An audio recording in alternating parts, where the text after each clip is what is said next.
குறைந்த விலை நிறைந்த தரம் தங்கள் தேவைகள் அனைத்தும் ஒரே இடத்தில். ஜெயச்சந்திரன்.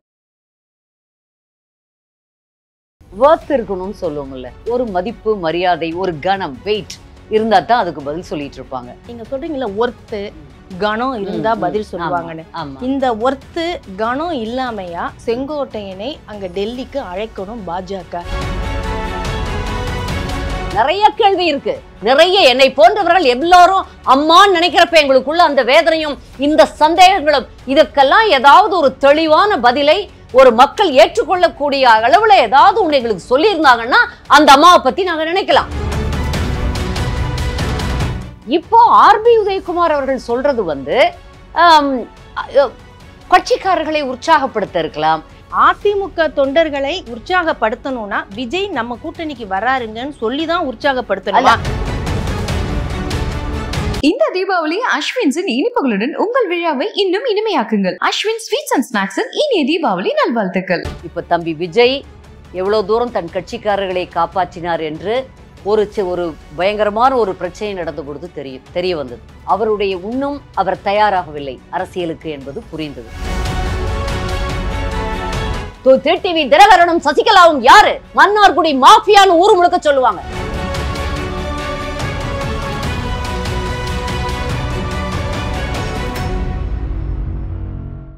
மின்னம்பலம் நேயர்களுக்கு வணக்கம். அதிமுகவின் செய்தி தொடர்பாளர் கலைமாமணி திருமதி நிர்மலா பெரியசாமி அவர்களிடம் பேசலாம். வணக்கம் மேம். வணக்கம் கலைச்செல்வி. நலமா இருக்கீங்களா? நலம் நலம். நீங்க நலமா? நலமா இருக்கிறோம் மேம். செய்தியாளர்களை மீண்டும் சந்தித்திருக்கிறார் செங்கோட்டையன் அவர்கள்.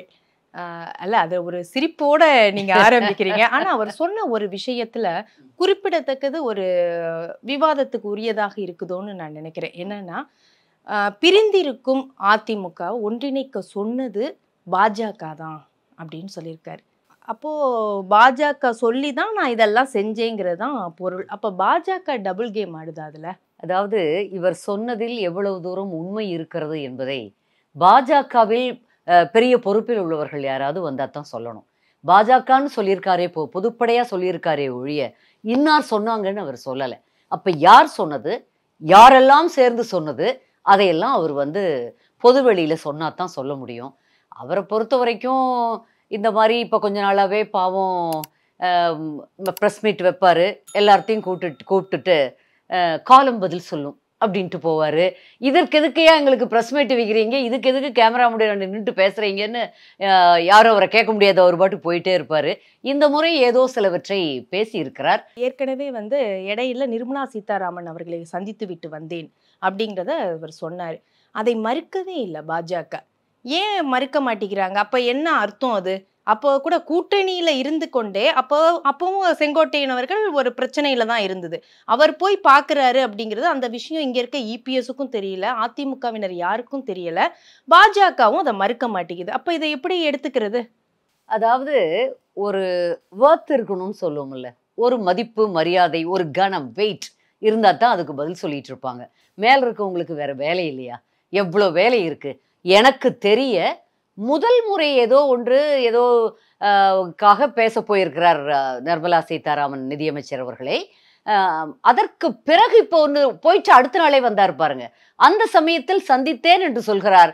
எங்களுக்கு தெரிந்தவரை என்னுடைய பத்திரிகை நண்பர்கள் கட்சிக்காரர்களையெல்லாம் கேட்குறப்போ அங்கே அப்படி ஒரு சந்திப்பு நடைபெறவே இல்லைன்னு தான் கேள்விப்படுறோம். அவரை இன்னும் எல்லாரும் பேசி அவரை ரொம்ப டேமேஜ் பண்ண வேண்டாம், அவரே அவருக்கு டேமேஜ் பண்ணிக்கிறாரு.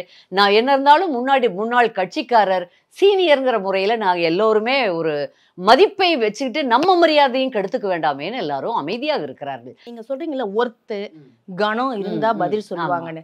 இந்த ஒர்த்து கணம் இல்லாமையா செங்கோட்டையனை அங்க டெல்லிக்கு அழைக்கணும் பாஜக? அவர் இடையில போனது எங்களுக்கு எங்களுக்கு இம்மெட்டீரியல், அதை பத்தி எங்களுக்கு தெரியாது. அவரும் போயிருக்கலாம். டெல்லிக்கு போய் யாராவது ஒரு தெரிஞ்சவங்கள இருந்து பிடிச்சா நம்ம ஊர் அமைச்சர், மத்திய நிதி அமைச்சர் எங்காவது வெளியில வந்தாங்கன்னா நம்மளும் வணக்கம் போடலாம். இல்ல இன்னும் கொஞ்சம் யாராவது தெரிஞ்சவங்களை வச்சு முயற்சி பண்ணீங்கன்னா சரி நம்ம ஊருக்காரங்களாச்சே, ஒரு மீடியாவில எல்லாம் இருந்திருக்காங்களே, நம்மளுக்கும் அப்பாயின்மெண்ட் கொடுக்கலாம் அப்படிங்கிறப்போ முன்னாள் அமைச்சருங்கிற முறையில அதிமுகவின் சீனியர் லீடருங்கிற முறையில அவருக்கு அப்பாயின்மெண்ட் கொடுத்துருக்கலாம். ஏன்னா எங்களுக்கு அண்ணா எப்படி செயல்படுவாங்கன்னு இபிஎஸ் அண்ணன் எங்களுக்கெல்லாம் தெரியும். எப்படி எடுப்பார் முடிவுங்கிறத நாங்கள் அறிந்திருக்கிறோம். அதனால் சொல்கிறேன்.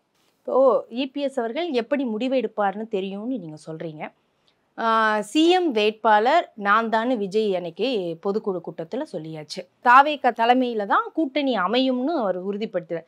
திரும்ப திரும்ப விஜய் எதுக்கு கூட்டணிக்கு வாங்க வாங்கன்னு அழைக்கணும் தாவேக? கலைச்செல்வி, கொஞ்சம் தாமதமா அந்த கேள்வி கேட்குறீங்க. கடந்த 15 தினங்களுக்கு முன்பே எங்கள் பொதுச் செயலாளர் அண்ணன் எடப்பாடியார் அவர்கள் பிரஸ் மீட்ல ரொம்ப தெளிவாக தாவேகாவுடன் கூட்டணி பேச்சுவார்த்தை எதுவும் நடைபெறவில்லை, நாங்களும் அவங்களுக்கு கூட்டணிக்கு அழைக்கல, அவங்களும் எங்களை கூட்டணிக்கு வரேன்னு சொல்லி எந்த தூதும் விடல, எங்கள் இரு கட்சிகளுக்கும் இடையே எந்த விதமான பேச்சுவார்த்தையும் நடக்கலைன்னு தெளிவா சொல்லிட்டாரு. அவர் சொன்னதுக்கு அப்புறம் இன்னும் மறுபடியும் நம்ம கேட்டா திரும்ப திரும்ப மீடியா கேட்டுட்டே இருந்தா நாங்க என்னதான் சொல்றது? ஒரே ஒரு சின்ன இது மட்டும், இன்று காலை ஆர்பி உதயகுமார் அவர்கள் செய்தியாளர்களிடம் சொல்லியிருக்கிறாரு, தாவேக கூட்டணிக்கு வரணும், ஜனவரி மாதம் தை பிறந்தால் வழி பிறக்கும் அப்படிங்கிறதுனால நாங்க நம்பிக்கையோட இருக்கோங்கிறாரு. அப்ப இதுக்கு என்ன பேரு? தலைமை ஒரு முடிவை எடுக்கிறாங்க, ஆனா இன்னைக்கு காலையில அவங்க பேசுறாரு ஆர்பி உதயகுமார். அப்ப இது என்னன்னு நம்ம எடுத்துக்கிறது? சில தினங்களுக்கு முன்பு அவர் பேசியதை நான் பார்த்தேன். இன்று காலை சகோதரர் ஆர்பி உதயகுமார் அவர்கள் என்ன சொன்னாங்கன்னு எனக்கு தெரியல. அண்ணன் கூட்டணி கதவுகளை மூடிவிட்டேன்னு சொல்லல, கூட்டணி எங்களுக்கு வேண்டவே வேண்டாம்னு சொல்லல, கூட்டணி பேச்சுவார்த்தை ஏதும் நடைபெறவில்லை அதிகாரபூர்வமாக அப்படிங்கறது மட்டும்தான் சொன்னாங்க. அதோட இது நீங்க யூகங்களுக்கு அந்த இடத்துல முடிவு ஆயிடுச்சு. இப்போ ஆர்பி உதயகுமார் அவர்கள் சொல்றது கட்சிக்காரர்களை உற்சாகப்படுத்த இருக்கலாம். இங்கே நிறைய பேர் விஜய் வந்தா நல்லா இருக்கும்னு நினைக்கிறவங்க நிறைய பேர் இருக்காங்க, அவர்களுக்கு சொல்வதாக இருக்கலாம். இல்ல அது ஒரு பேச்சாளரோ அல்ல ஒரு சந்தர்ப்ப சூழ்நிலையை கருதி ஒவ்வொருத்தரும் இப்ப என்ன கூட திரும்ப திரும்ப கேட்டீங்கன்னா நான் வேற மாதிரி பதில் சொல்லுவேன். அது மாதிரியான ஒரு நிலையில் அவர் தொண்டர்களுக்காக சொன்னதா கூட இருக்கலாம். ஒருவேளை அவர் மனதில் அப்படி யூகிச்சிருக்கலாம், எல்லாம் கூட்டணி நிலவரங்கள் இப்போ ஒன்றும் முடிவாகாது, டிசம்பர் போய் ஜனவரி தை பிறந்தாதான் வழி பிறக்கும் அப்படிங்கிறது அவர் நினைச்சா அது சொல்லியிருக்கலாம். அவர் சீனியர், அவர் கட்சிக்குள்ள ரொம்பவும் இருக்கிறவர், அவருக்கு ஒரு வேளை ஏதாவது ஹேஷியங்கள் ஏதாவது யூகங்கள் அடிப்படையில அவர் சொல்லியிருக்கலாம். அதுவும் தப்பு இல்லையே. ஏன் தாவேகாவும் அதிமுகவும் கூட்டணி போட்டா மின்னம்பலத்துக்கு எதுவும் ப்ராப்ளமா? எங்களுக்கு பிரச்சனை இல்ல, ஆனா விஜய நம்பிதான் அதிமுக தொண்டர்கள் இருக்கிறாங்கிற மாதிரி இல்ல. இல்ல இல்ல அவர் கேட்ட மூடியாச்சு. இல்ல இல்ல தற்போதைய சூழ்நிலையில அரசியல் களத்துல விஜய் கேட்ட மூடிட்டாரு. அதாவது நான் தான் சிஎம் வேட்பாளர், ஏன் தலைமையில தான் கூட்டணிட்டாரு. அவர் மூடுன கேட்ட தட்டி தட்டி அதிமுக வாங்க வாங்கன்னா அதிமுகவுடைய பலவீனமா இல்லையா? இல்ல இல்ல இல்ல, இது அதிமுகவுல ஆர்பி உதயகுமார் அவர்கள் போய் தட்டி கூப்பிட்டு கேட்கல. அவர் ஜனவரியில நடக்கலாம், தை பிறந்தால் வழி பிறக்கும், நடந்தாலும் நடக்கலாம் சொல்றாரு. அப்ப நம்பிக்கை இருக்கு, எதிர்பார்ப்பு இருக்கணும் இல்ல? ஒரு எலெக்ஷன் கூட்டணியில தேர்தல் வரும்பொழுது கூட்டணி அமையணும். இப்ப என்ன கணக்குல காங்கிரஸும் திமுகவும் அப்படி இன்டாக்டா இருக்காங்க. எதற்காக என்ன அவமானப்படுத்தினாலும் சரி, பட்டியல் எடுத்தவர்களை போட்டு போட்டு தாக்கினாலும் சரி, நான் விட மாட்டேன்னு சொல்லி எதுக்காக சகோதரர் தொல் திருமா அவங்களோடய இருக்கிறாரு? எதற்காக இந்த கம்யூனிஸ்ட் கட்சிகள் மார்க்சிஸ்ட் பார்ட்டி கூட இருக்கு? என்ன காரணம்? நீங்க கூட்டணி வேண்டும். அதிமுக தொண்டர்களை உற்சாகப்படுத்தணும்னா விஜய் நம்ம கூட்டணிக்கு வராருங்கன்னு சொல்லிதான் உற்சாகப்படுத்தணுமா? நீங்க அதிமுக பலமா இருக்கிறோம் அப்படின்னு சொல்லி உற்சாகப்படுத்த கூடாதா? அதிமுக பலமாகத்தான் இருக்கிறோம். இன்னும் அந்த இடத்துல கூட்டணியை பத்தி வர்றப்போ விஜயும் வருவார், தை மாசம் தெரியும். இன்னைக்கு இப்படி சொல்லிட்டாரே. அவர் நாமக்கல்ல ஒரு மாதிரி பேசினார், மதுரையில ஒரு மாதிரி பேசினார், முதல் முறை ஒரு மாதிரி பேசினார், கரூர்ல என்ன நடந்ததுன்னு தெரியும். அந்த சூழ்நிலையில ஆதரவு கொடுத்தது அதிமுகங்கிறதும் தம்பி விஜய்க்கு புரியாம இருக்காது. அவருக்கு தெரியும். எல்லாத்தையும் கூட்டி கழிச்சு பார்த்து ஒரு விதமான கணக்கு போட்டு அவரவர் கட்சிக்கு அவரவர் ஒரு முடிவை எடுக்கிறார்கள். இருந்தா அதிமுகவும் தாவேகாவும் கூட்டணி போட்டா என்ன தப்பு? தவறே கிடையாது. வேண்டாம்னா வேண்டான்னு போறதுக்கு அவருக்கு உரிமை இருக்கிறது. எங்களுக்கு இருந்தா நல்லதுன்னு எங்கள் தொண்டர்கள் நினைக்கலாம், ஒரு சிலராவது. ஆனால் இதுவரைக்கும் இந்தியாவிலேயே யாரும் இப்படி இத்தனை மாதங்கள் முன்பு ஜூலை 7ஆம் தேதியே தமிழகத்தை மீட்போம் மக்களை காப்போம்னு சொல்லிட்டு ஒரு எழுச்சி பயணம் உண்மையிலேயே எழுச்சி பயணமாகத்தான் அண்ணனுடைய 175 தொகுதிகளுக்கும் மேலான ஒரு சுற்றுப்பயணம் இருக்கிறது. நீங்க பார்த்திருப்பீங்க. நிபந்தனையும் இல்லாமல் சேருவதற்கு நாங்கள் தயார்னு ஓபிஎஸ்ஸா இருக்கட்டும், இப்ப செங்கோட்டையன் இணையணும்னு சொல்றதா இருக்கட்டும், இவங்கெல்லாம் சொல்லிட்டு இருக்கும்போது இவங்களையெல்லாம் தவிர்த்துட்டு அன்ப்ரூவ்டு அன்டெஸ்டடா இருக்கிற விஜயை நம்பி நீங்க கூட்டணிக்கு வந்தா இங்க தமிழ்நாடு நல்லா இருக்கும், இல்லைன்னா தமிழ்நாட்டை காப்பாற்றவே முடியாது, இந்த அளவுக்கெல்லாம் பேசணும்னு என்ன இருக்கு? தமிழ்நாடு எங்கள் அண்ணன் எடப்பாடியார் முதல்வரானால் மட்டுமே காப்பாற்றப்படும். இப்ப தம்பி விஜய் எவ்வளவு தூரம் தன் கட்சிக்காரர்களை காப்பாற்றினார் என்று ஒரு பயங்கரமான ஒரு பிரச்சனை நடந்த பொழுது தெரிய வந்தது. அவருடைய அவர் தயாராகவில்லை அரசியலுக்கு என்பது புரிந்தது. இப்ப யாரோ சொல்லி கொடுத்து எழுதி, அவருடைய மனதிலும் அப்படி இருக்கலாம், இல்லை எல்லாம் சொல்லதை அவர் பேசி இருக்கலாம். அதனால அதையெல்லாம் விட்டுருங்க. இன்னைக்கு இருக்கிற சிஎம் கேண்டிடேட் 2 பேர் தான். ஒன்று ஆளும் அரசாங்கத்தின் மு.க. ஸ்டாலின் அவர்கள், அடுத்தது ஆண்ட கட்சியான அதிமுகவுடைய முதலமைச்சர் வேட்பாளர் அண்ணன் எடப்பாடியார் அவர்கள். எங்கள் கூட்டணியில வலிமையாக இருக்கிறது பிஜேபியில மிகப்பெரிய தலைவர் உள்துறை அமைச்சர் அமித்ஷா அவர்கள். அவரு சொல்லிட்டு போயிட்டாரு, எடப்பாடியார் தான் முதலமைச்சர் கேண்டிடேட், அதிமுக தலைமையில தான் கூட்டணி. இங்க மட்டும் குறுக்கிடு, அமித்ஷா இன்ன வரைக்கும் அதை சொல்லவே இல்லை. சிஎம் வேட்பாளர்னு அவர் சொல்லவே இல்லை எந்த இடத்துலயும். இல்ல சொல்லிட்டாரு, இல்ல சொல்லிட்டாரு, அங்கேயே அப்ப பேசுறப்பே சொல்லிட்டாரு. கூட்டணியில சீரிய தலைமையில் கூட்டணி நடைபெறும்னு சொன்னாரே தவிர கூட்டணி அமைக்கும் போது இந்த பக்கம் அமித்ஷா இந்த பக்கம் முதல்ல அவர் சொல்லல. முதல்ல அவர் என்ன சொன்னாரு, என்டிஏ தலைமையில் கூட்டணியினர். அப்புறம் எல்லாரும் கன்ஃபியூஸ் ஆகி வந்ததுக்கு அப்புறம் அப்ப அதிமுக தலைமையில இல்லையான்னு எல்லாரும் பிரஸ் எல்லாம் கேட்டதுக்கு பிறகு அண்ணன் எடப்பாடியாரே மிக தெளிவாக சொன்னார். அப்புறம் அவரும் சொல்லிட்டாரு, அதிமுக தலைமையில தான் ஆட்சி, எடப்பாடியார் தான் முதலமைச்சர். அந்த நாளிதழ்ல அவர் அளித்த பேட்டியில கூட அதிமுகவில் இருந்து ஒருவர் முதல்வர் வேட்பாளராக வருவார் சொன்னாரு. திட்டமிட்ட பொய் பிரச்சாரம், அப்படி கிடையவே கிடையாது. அண்ணன் தான் யாரு முதலமைச்சர் கேண்டிடேட் நினைக்கிறீங்க? இவர் சொல்றாரு, நீங்க செங்கோட்டையன் கேக்குறனாலதான் திருப்பி சொல்றேன். இதுக்கு தெளிவாவே பேசணும். நிறைய பிதற்றி இருக்கிறார். இப்ப இன்னைக்கு காலையில அவரு பேசுறதுல பிதற்றல். அதுல ஒண்ணு முக்கியமானது, திருமதி சசிகலா, டிடிவி, ஓபிஎஸ் 3 பேரை சேர்த்துக்கிட்டா அப்படியே அதிமுக வலிமையா இருக்குமா? இப்போ வலிமை குறைஞ்சு போயிருக்கான். யார் சொல்றா? அவங்க எல்லாம் எப்ப நீக்கப்பட்டார்கள்? என்ன குற்றச்சாட்டுல நீக்கப்பட்டாங்க? சசிகலா அம்மையார் பேர்ல, அவங்க குடும்பத்தார் பேர்ல இருக்கிறது எப்பேற்பட்ட குற்றச்சாட்டு? எங்கள் அம்மா மறைந்ததை நாங்கள் மறக்கல. 72 நாட்கள் அவர் சிறையில் இருந்ததையும், ஒரு குடும்பம் 1.5 கோடி ரூபாய்க்கு சாப்பாடு மட்டும் அப்போலோ ஹாஸ்பிட்டல்ல சாப்பிட்ட கணக்கு வந்ததையும் நாங்க மறந்துடல. நாங்க யாரும் மறக்கல. இட்லி சாப்பிட்ட கணக்கு, எப்ப பாரு அம்மா இன்னைக்கு இட்லி சாப்பிட்டாங்க, பொங்கல் சாப்பிட்டாங்கன்னு பொய் செய்திகளாக கொடுத்து கொண்டிருந்ததையும் நாங்கள் மறக்கவே இல்லை. அப்போலோ நிர்வாகமும் இதுக்கு பதில் சொல்லணும். அப்போலோ ஹாஸ்பிட்டல் பெரியதுங்கிறதுனால கண்டுக்காம இருக்க அவங்கள ஒண்ணு யாரும் கேட்க மாட்டாங்கன்னு நினைச்சுக்கிட்டு இருக்காங்க. உண்மையிலேயே எதற்காக சிசிடிவி கேமராக்களை அப்பொழுது அப்போலோ ஹாஸ்பிட்டல் எதற்கு அம்மா அட்மிட் ஆகுறதுல இருந்து, போயஸ் கார்டன்ல கிளம்புனதுல இருந்து அம்மா மறைந்து போற வரைக்கும் எதற்காக சிசிடிவி கேமராக்கள் அந்த ஃப்ளோர்ல சுவிட்ச் ஆஃப் பண்ணப்பட்டிருந்தது என்பதை எல்லாருக்கும் தெரியணும். நிறைய கேள்வி இருக்கு. நிறைய என்னை போன்றவர்கள் எல்லாரும் அம்மான்னு நினைக்கிறப்ப எங்களுக்குள்ள அந்த வேதனையும் இந்த சந்தேகங்களும், இதற்கெல்லாம் ஏதாவது ஒரு தெளிவான பதிலை ஒரு மக்கள் ஏற்றுக்கொள்ளக்கூடிய அளவுல ஏதாவது ஒண்ணு எங்களுக்கு சொல்லியிருந்தாங்கன்னா அந்த அம்மாவை பத்தி நாங்க நினைக்கலாம். திருமதி சசிகலா அம்மையார்கிட்ட ஒண்ணு, அவர் அதிமுகவை தான் கண்டபடி பேசல. எங்கள் பொதுச் செயலாளர் இதுவரை அவர் வாயிலிருந்து எதுவும் தவறாக பேசவில்லை. இன்னும் அதிமுக ஆட்சி அமையணும் தான் சொல்றாங்க.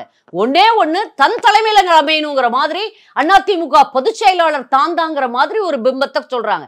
அதை ஒன்னத்தான் ஏத்துக்க முடியல. நீங்க எங்கள் அம்மாவை நாங்கள் உயிராக நேசித்தோம், அந்த அம்மாவுக்கே ஒரு முடிவு வருவதற்கு நீங்கள் காரணம் என்று நாங்கள் அத்தனை பேரும் சந்தேகப்படுகிறோம். எல்லாருக்கும் சந்தேகம் இருக்கு. டெல்லியிலிருந்து உலகத் தமிழர்கள் அத்தனை பேரும் இப்ப பேசுங்க, அட்டியாவது உள்ள டக்குன்னு அடுத்து சொல்லுவாங்க அவங்கதான். நம்ம அப்படி கூட சொல்ல வரல. யாரையும் எந்த ஆதாரமும் இல்லாம அவங்கள குற்றச்சாட்டு இருக்கிறது என்றுதான் நான் சொல்கிறேன். அந்த குற்றச்சாட்டு வலுவாக இருந்தது.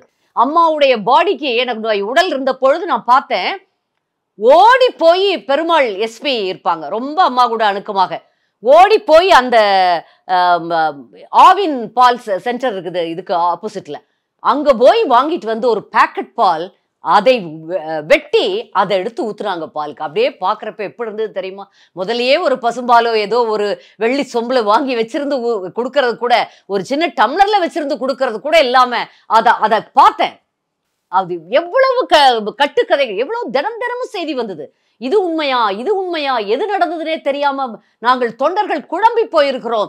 எதற்கு அவ்வளவு மர்மம்? ஏன் சிசிடிவி கேமரா ஆஃப் பண்ணீங்க? நாங்க கேட்கறது அதுதான்.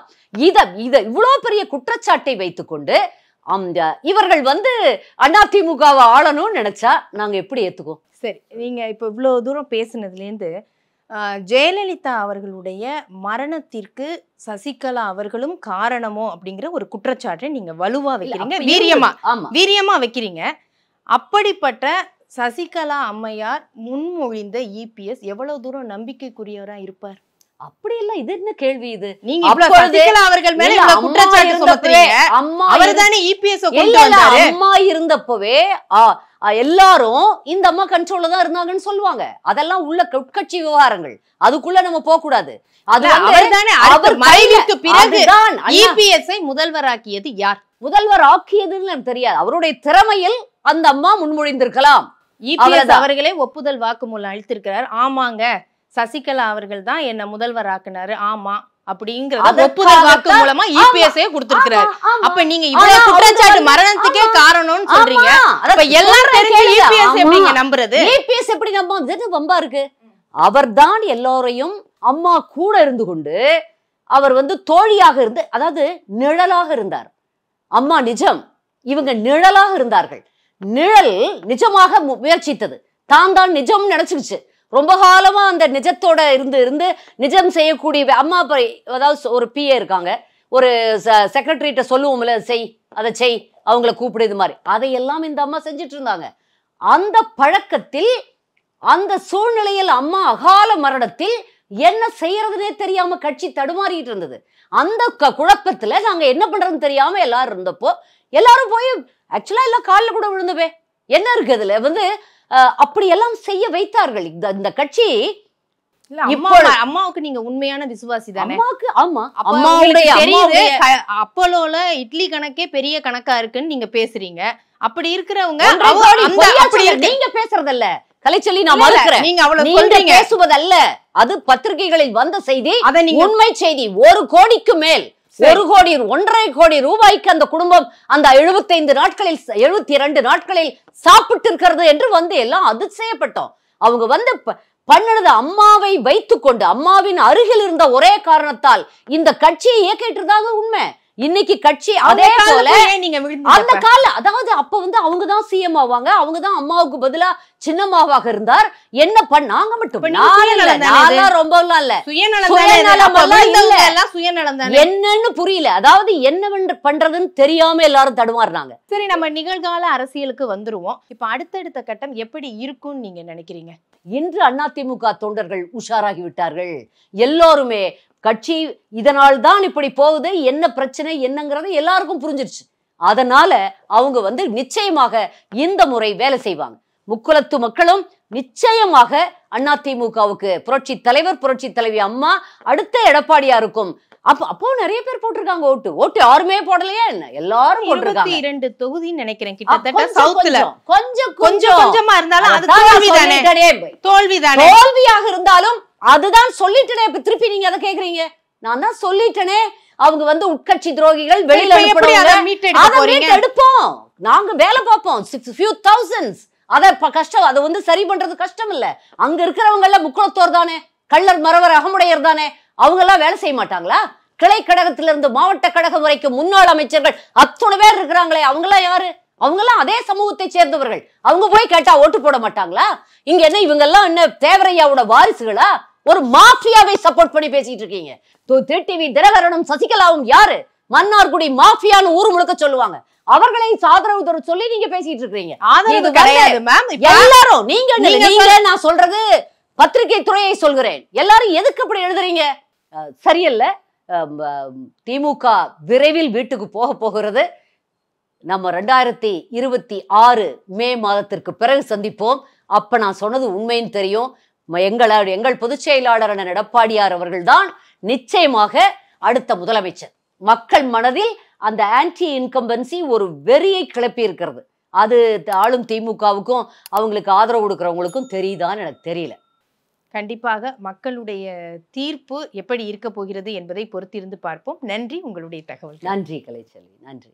இதுவரை அதிமுகவின் செய்தி தொடர்பாளர் கலைமாமணி திருமதி நிர்மலா பெரியசாமி அவர்களிடம் பேசினோம். நன்றி, வணக்கம். குறைந்த விலை, நிறைந்த தரம், தங்கள் தேவைகள் அனைத்தும் ஒரே இடத்தில். ஜெயச்சந்திரன். இந்த தீபாவளி அஸ்வின்ஸின் இனிப்புகளுடன் உங்கள் விழாவை இன்னும் இனிமையாக்குங்கள். அஸ்வின் ஸ்வீட்ஸ் அண்ட் ஸ்நாக்ஸின் இனிய தீபாவளி நல்வாழ்த்துக்கள்.